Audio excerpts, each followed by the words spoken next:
Today we got a video of some more hyper tough tools, and I gotta hand it to Walmart essentially because they're trying to take their existing tool line that's been on life support and they're trying to turn it into something that actually has some value. But let's take a look at these and get right into it. All right, so let's start with these first ones. These are gonna be the 10-inchers. Quick adjust groove joint pliers. Very much similar to the pipe wrenches that Knipex has here for the Cobras. Push button design, all that. They're going to claim to have durable chrome vanadium steel. I think all of them claim to have that as well. Quick adjust button and dual material grips. And manufacturing location is going to be in Vietnam, not in China. That might be a better thing. It might not as well. Here they are out of the box. I mean, as far as overall finish, not bad. I mean, I'm just kind of going through the overall black oxide coating that we have on here. It's going to be laser etched for the hyper tough. Push button is rather large and easy to get to. I do appreciate that. Sliding isn't the smoothest, a little grainy. And the other thing worth noting is going to be the jaw play. So we'll just slide the handles back and forth. Actually fairly tight on jaw play, not too bad. We'll do it in comparison to the Knipex. Knipex is better overall, but similar jaw play, not bad. There's definitely worse ones out there. We'll take a look at those. It's going to be a decent forging, chrome vanadium steel it shows there.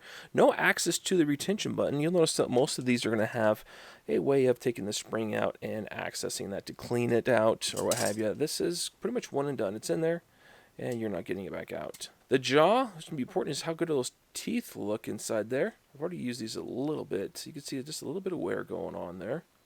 No jaw wear there, that's just some paint. So jaws are actually holding up pretty decently. There's the bottom, there's the top jaw. So you'll find smooth on the tip here, very fine jaws, more aggressive jaws. These are going to be, one directional. So as you turn this way, they're going to bite in that direction, and then the bottom one's going to bite in that direction. So for clockwise this way, and then likewise if you want to go counterclockwise, put them the other way. So definitely directional. And then they have the micro teeth in the back of the throat here. That is always nice because if you have some sort of metal stock you put inside there, you can actually go ahead and grab it all the way through to the throat and on the front end as you squeeze down, giving you more gripping, pulling power, but also leverage to turn and use it kind of as an actual mechanical brake. Definitely works good that way. I like the jaw setup. It's better than I think those DeWalt's were. If you want to see more about these DeWalt's, actually really cool technology with this adjustment here, but the jaw set's going to be different. They do appear directional as well, but the overall jaw teeth inside on this one were just sloppily done. These are definitely a better turnout. And then handles here. Handles actually look good. Looks like it's a softer TPU, kind of rubber, plastic. And then on the back side it's going to be harder, but still somewhat pliable. So I do like that the forward-facing, your user-facing, is going to be this part. They do stamp that in there or emboss it. And I do like the added traction. The handle is a little weird. Up high, it's really wide, so you're going to find yourself reaching out here towards the back, which is fine in that area. And then the test as well that all the others went through is you want to be able to put something inside here, push the button while having one hand, and have it readjust. I readjusted too light. I don't know if I enjoy that mechanism as well. That is harder to do. It doesn't grip as well. Whereas if you do that with the Knipex and press, you do get a little slightly better grip once it comes through, but that's still a little loose too. So you can't adjust it on the fly while it's already inside the jaws. It's just going to be a question of how well it does that. Overall, size, usage, jaw opening wise, if you're going to look at it compared to the Knipex, Knipex has a really large opening. So more so overall, if you want to get down to that, closed position is probably more accurate. They're about the same. I think as far as weight and feel, this actually isn't too bad. I would put it above the DeWalt's grip setup. Not as nice. I do like these engineers, although they do set a little bit wide in most cases. You can slide them down if you need to. Yeah, engineers not as good, but I do like the jaw and the screw removal on that. And then these vice grips ones are actually pretty nice. I've used these quite a bit. And their handles are pretty good too. They actually do the reverse. They flare out as you go back. But I'd say that's a happy medium. These are actually pretty good, and the jaw dimensions are actually good too. Good amount of meat in there, but not overly bulky or weird design. And then the width too, that's the nice thing. They're not super wide. They're going to be more in line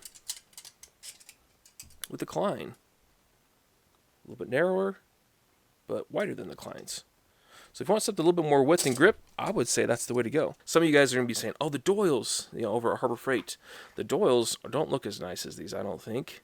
And I think the style of this is actually better, slightly better, and pricing's better. Doyles are like over 20 bucks.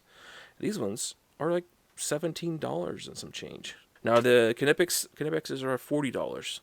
So you're well over twice as much for these. But if you're professional, get these. These are great draw strength, great durability in the steel as well. These will last you a long time.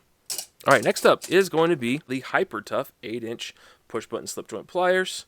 Limited lifetime warranty, which is always great to see. I've never had to return anything to Walmart with these tools yet. Again, made in Vietnam, chrome vanadium steel.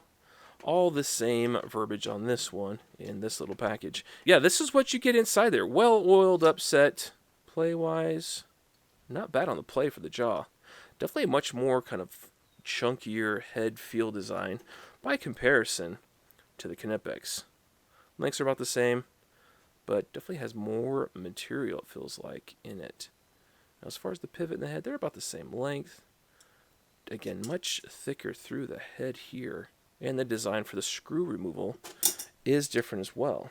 That's one of the keys to getting this set, is you have the adjustable jaws. 3, I think this one I actually have one more, but you'll want to have 3 positions. And it does it differently too. Take a look here for the jaw sets.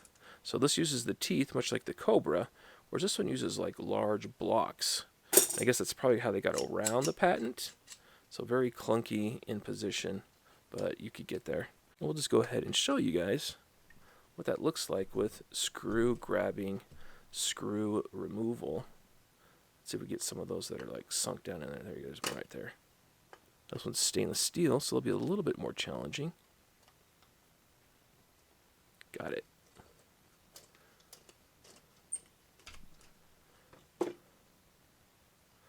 And then there's your teeth inside.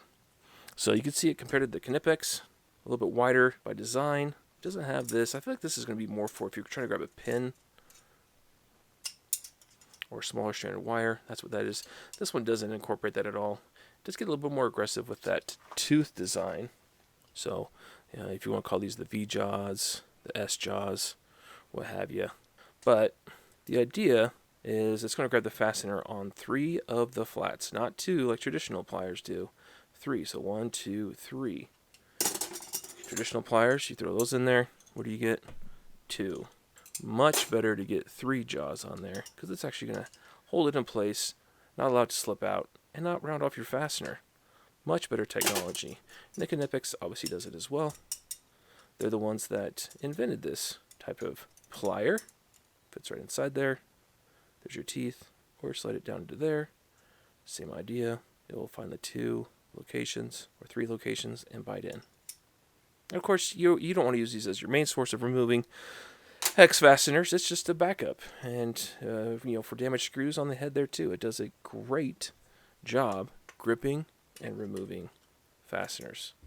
And the steel is very nice on these. It lasts a very long time. Great quality tool. Back to the Hyper Tough. Yeah, a little bit more bulky, a little bit more weird in design, but if you're looking to save a penny, it's got a lot of the same features. They actually went back to using the spring, so you actually pull that out, clean it out if you need to, do a little bit of servicing. Chrome vanadium stamped on there. Hyper Tough, again embossed in the side. Same type of grips as you're going to see on these handles, just much smaller format. But let's go overall max width, squeezed. Slightly larger, you get out of the Hyper Tough. And then here's the icons. Some of you guys will be like, oh, the icons are awesome. They're just like the others. They're not. They're actually smaller, no max. But it's a similar design as this, but similar head design. I do like that the icons are a little bit smoother by design. Smoother profile, at least it appears to be. They're pretty close. I do like the bigger button, although that could get in the way if you're bumping into stuff. And the handles, these ones have the slightly gooey handles or squishier handles. Those are nice to grab onto. These ones are a little bit more purposeful, a little bit more cushion. If you do suffer from hand fatigue, these are going to actually be a little bit better ergonomics-wise for your hand. And then the Knipexes, they do come with thicker ones if you want to buy that version as well. These ones are a little bit rougher on your hands, but they do give you a really small hand gripping profile, which for the finite grabbing, this is actually preferable to all of these. There's always a sacrifice. Either you want additional comfort and grip, or you want to have more finite control and a smaller handle to grab onto, then you go that way. But it kind of steps up this direction as you want those size of handles. But as far as opening the jaw, kind of similar profiles. This one does have a little bit more intrusion in the jaw here. If you try to go wide open, you get a little bit of intrusion on this one. And minimal intrusion on that one as well. Nice, good, sturdy handle. And this one's even tighter. I'll give it that. That's a great handle. And then just a little bit of wiggle on this one. Now, where do you find all these at? Hyper Tough, obviously at Walmart again. And then you're going to find this one over Harbor Freight, the Icons, and then the Knipexes you can find online. But yeah, the Knipex, these ones are going to be around the $30 to $40 range. Definitely the best ones out there by far. I've been super impressed by these Taiwanese-made Icons. These are actually really good sets. And I want to say these ones are closer to the $30 range, mid $20 to $30 range. They do go on sale from time to time. And then these Hyper Toughs, if you really want to pinch pennies, these are like $15 over at Walmart. I'll put links to all of these for you guys if you're interested in picking them up. You guys tell me what you think. Would you add them to your collection? Or do we have the diehards still out there? Go Knipex or bust. Again, thank you for watching. We'll talk to you soon.